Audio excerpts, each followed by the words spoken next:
Donc nous avons donc fait ce déplacement afin de rencontrer différentes autorités. Et j'étais accompagné aussi de notre ministre, bien sûr, mais aussi de la députée Maïna Sage et de nos deux sénateurs, Tevaro Fritsch et Lana Tetouanoui. Nos parlementaires sont restés à Paris pour plusieurs jours, puisqu'ils ont effectivement examiné différents dossiers, et en particulier un dossier important qui doit passer à l'Assemblée nationale, qui est actuellement examiné en commission. C'est le projet de loi, le gros projet sur le climat. Et sur ce sujet, vous savez, la Polynésie se sent pleinement concernée par les différents aspects: carbone, protection de la biodiversité, montée des eaux, protection des populations. Donc, nous adressons nos encouragements à notre député Maïna, qui, vous le savez, je crois, a une appétence particulière sur le sujet de l'écologie. Donc, ce fut une mission courte, mais intense et, je crois, utile pour notre pays.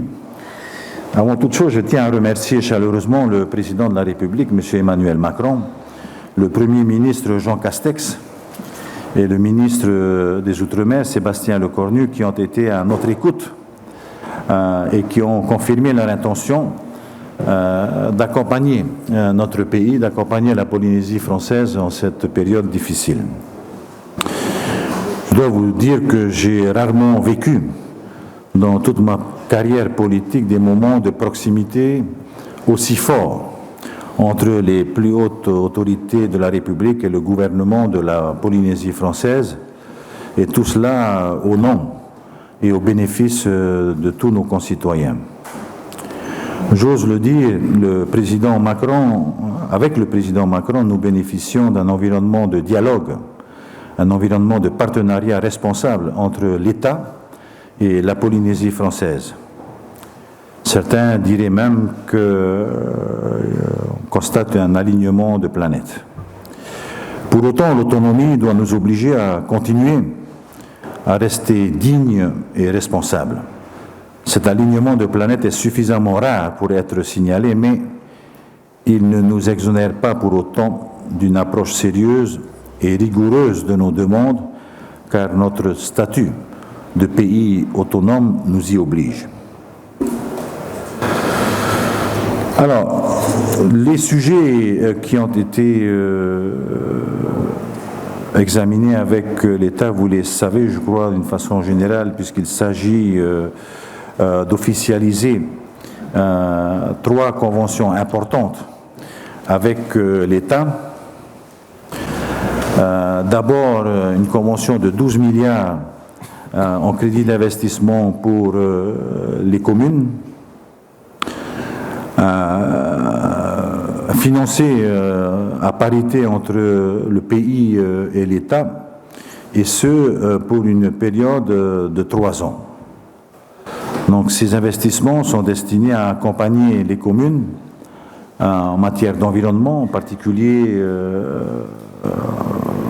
la production d'eau potable, la gestion des déchets, l'assainissement des eaux usées,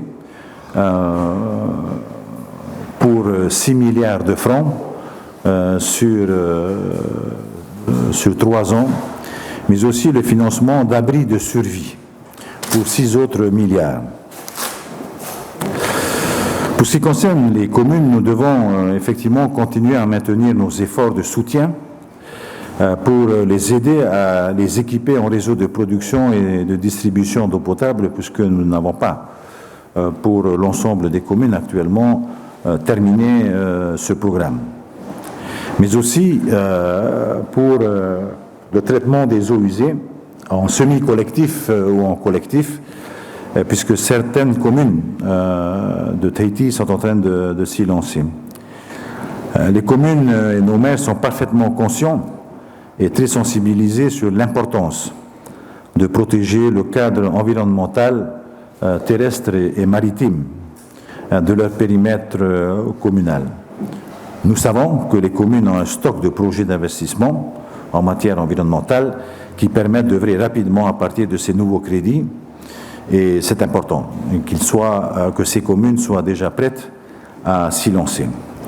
Sur les abris de survie, nous sommes réellement heureux de pouvoir relancer le programme de construction, voire pour certains d'extension ou de réhabilitation des abris de survie. Ce programme portera sur 15 atolls. 9 d'entre eux attendent aujourd'hui de se doter d'un abri de survie. Les 6 autres rentrent dans le programme de réhabilitation, de remise aux normes, voire d'agrandissement. 6 milliards sur 5 ans. Nous allons donc tourner autour d'1,2 milliard d'investissements par année. Les premières constructions, d'ailleurs, devraient démarrer au cours du dernier trimestre de 2021, cette année.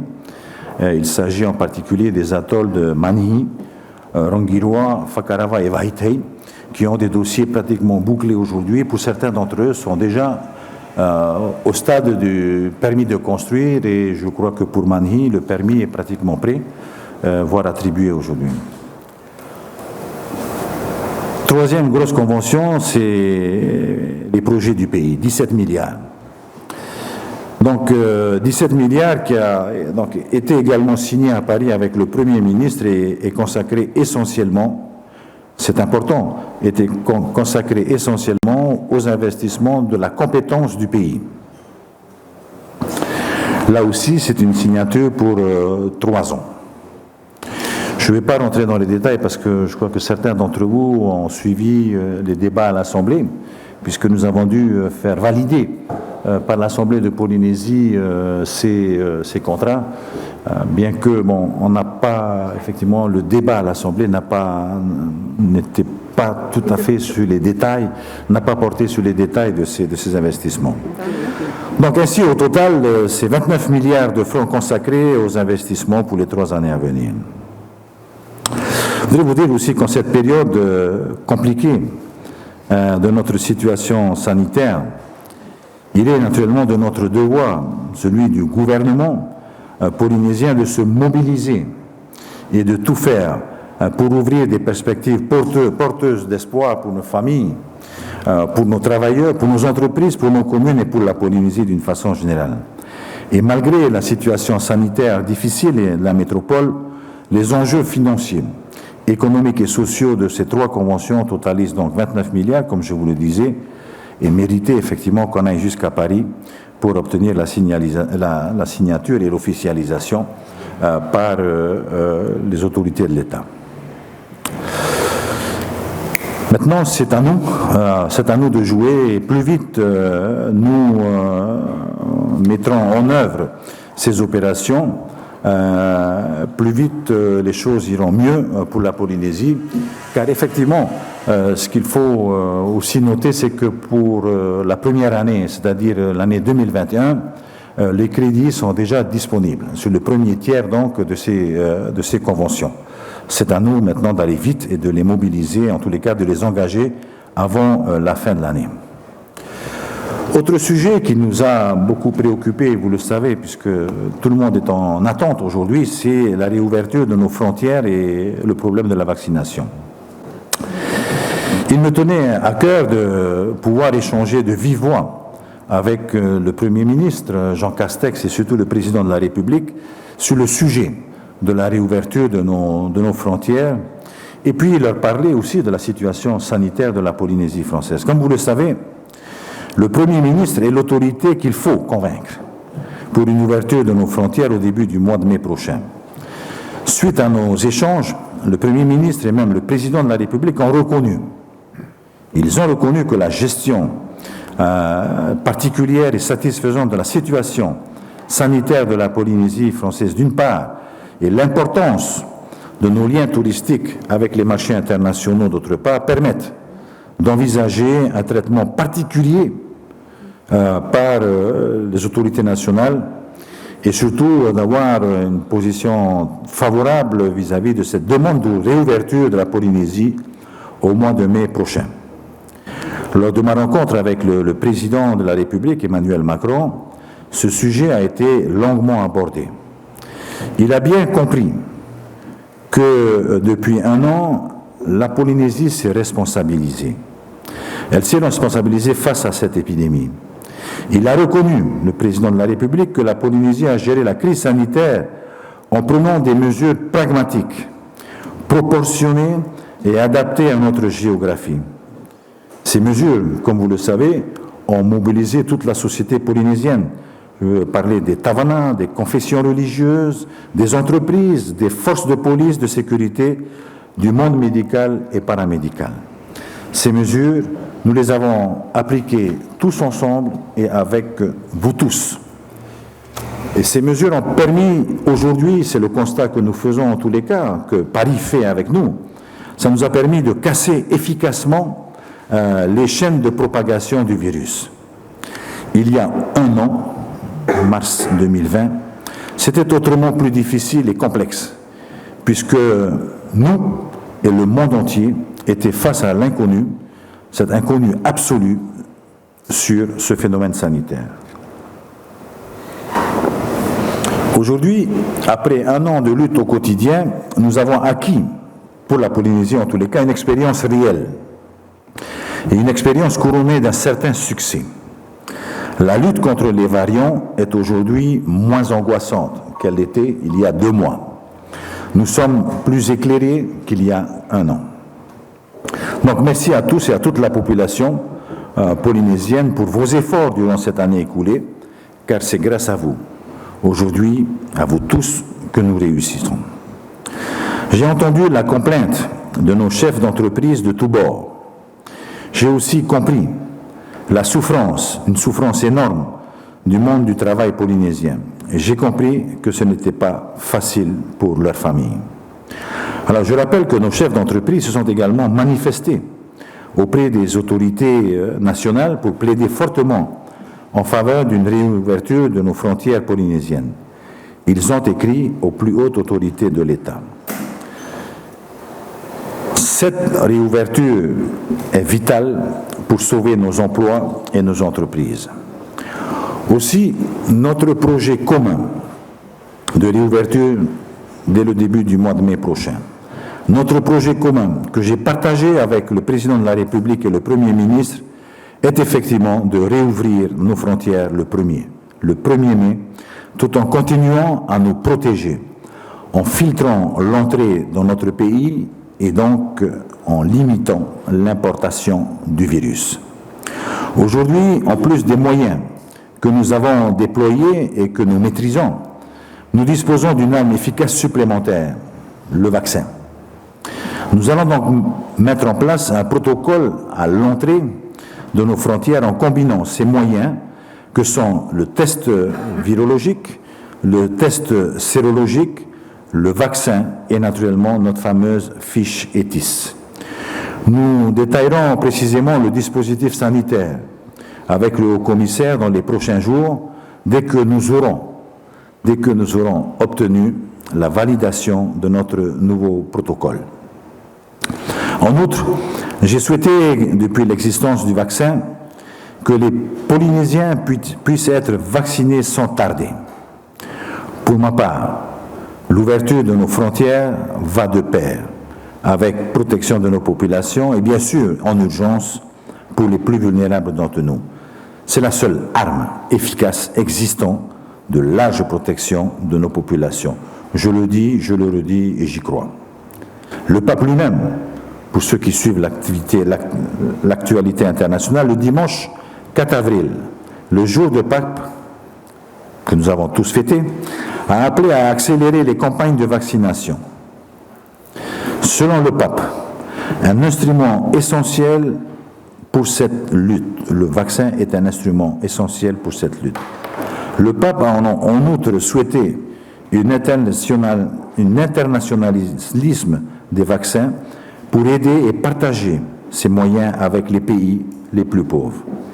Il a conclu, rappelez-vous, je sais que vous suivez cela, et je le cite, que le Seigneur les réconforte, ces populations en voie de développement, ces petites populations, que le Seigneur les réconforte dans leur douleur, la maladie et les décès en particulier, et qu'ils soutiennent les efforts des médecins et des infirmiers.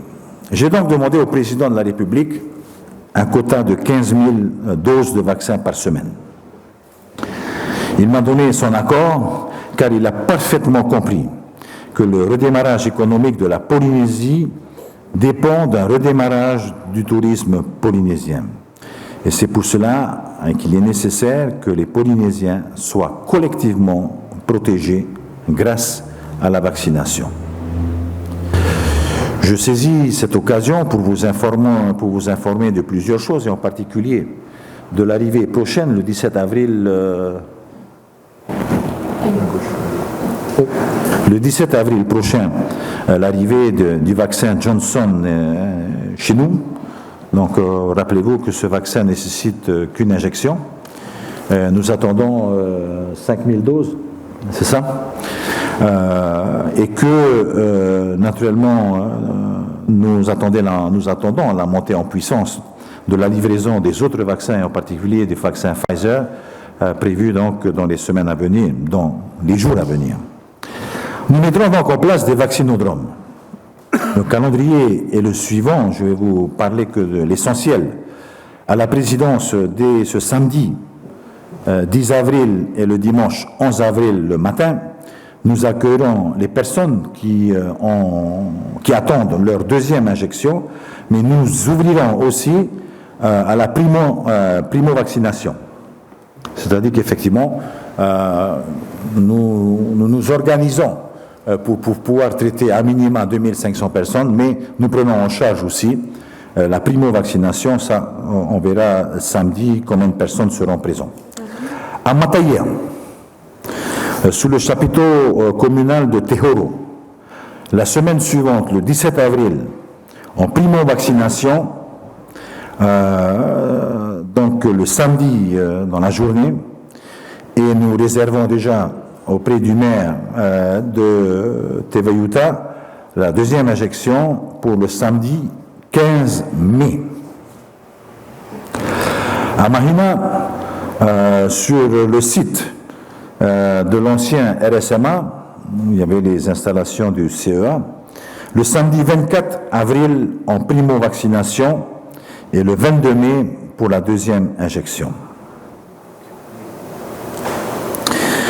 Toujours en vaccinodrome, donc en drive, nous organisons pour Taravor le samedi 29 mai la primo-vaccination et le 19 juin la seconde injection, ainsi que, s'il y a des demandeurs, de la primo-vaccination sur Taravor. Le samedi 5 juin, à Fa'a, sur le site Vaitupa, nous procéderons effectivement le 5 juin à la prise en charge de primo-vaccination et le samedi 3 juillet pour la deuxième injection. Sur les autres sites que vous connaissez, nous doublerons les équipes qui seront présentes, je parle de Fa'a, etc., de tous ces sites qui sont connus déjà. Nous doublerons le personnel dédié à la vaccination. Je voudrais appeler votre attention sur une autre urgence pour nous, c'est les îles Sullivan et en particulier Bora Bora et Moorea pour le personnel touristique, puisqu'il est prévu dès la semaine à venir de renforcer nos équipes qui sont basées sur Vaitapé, puisque la vaccination du personnel hôtelier et du personnel lié aux activités touristiques sera réalisée sur le centre médical de Vaitapé. Nous sommes en train d'informer les responsables hôteliers sur les créneaux disponibles, mais tous les hôtels de Bora Bora, comme tous les hôtels de Moorea, seront invités à faire venir leur personnel pour cette session spécifique de vaccination du personnel hôtelier. Donc, voilà. Comme je vous disais tantôt, parallèlement, nous accélérons les vaccins sur les différents sites habituels, et en particulier sur Papeete, sur le kiosque de Papeete, puisqu'il sera donc ouvert le week-end. L'ILM continuera à vacciner le week-end, comme il a été fait le dernier et l'avant-dernier. Donc nous continuerons à mobiliser nos équipes de vaccination. Donc, le seul vœu le plus cher que nous avons aujourd'hui, c'est de pouvoir recruter effectivement en contrat temporaire des médecins qui puissent venir assurer la permanence sur nos sites, puisque la présence de médecins est indispensable pour réaliser ces vaccinations dans les meilleures conditions de sécurité sanitaire. Donc voilà, nous mettons le turbo, car l'objectif, comme je vous disais tantôt, l'objectif et le projet commun aujourd'hui, c'est une réouverture le plus rapidement possible de nos frontières, et nous l'espérons pour le 1er mai à venir. Voilà, c'est pour ça que, effectivement, j'ai envie de remercier les autorités de l'État, et en particulier le président Macron, à qui nous avons demandé effectivement un effort particulier pour la Polynésie, afin qu'elle ait les moyens de protéger plus rapidement sa population. C'est un signe fort, puisque vous avez entendu, nous allons recevoir du Johnson. Je pense que rapidement, le Pfizer sera accompagné du vaccin Moderna. En tous les cas, nous voulons être au rendez-vous pour accroître l'immunité de la population de la Polynésie dans les jours à venir. C'est un signe fort que le président Macron nous envoie, et je crois que je ne serai pas excessif en disant que ce président Macron est vraiment un ami de la Polynésie.